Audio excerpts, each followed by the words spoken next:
First, you're going to take your little interior pry tool. You're going to wedge that over here on this corner. There's a nice little area where you can get behind this plastic trim piece, and you just start wedging the tool until you feel these clips start to release. And then what I like to do is slide across the top, and you just drag the tool and the clips will slowly come out as you move the tool.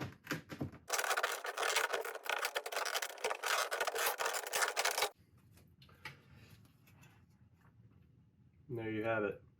It's all clips, don't really have anything to worry about.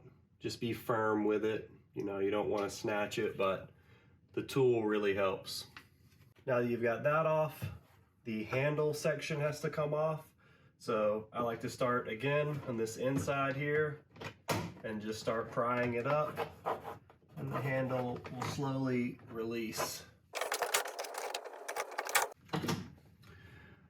Same thing, just clips. Next, we need to get the switch panel off.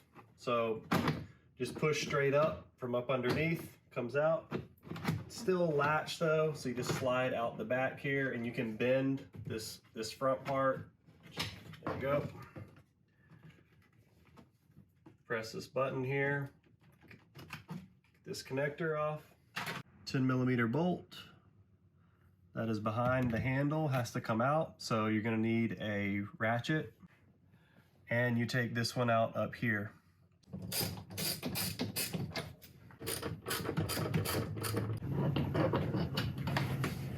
Once you've got the two screws removed, you can just start from the bottom here. There's actually a good spot to get your hands right here, and just start pulling this panel off so these clips release that are holding the door panel.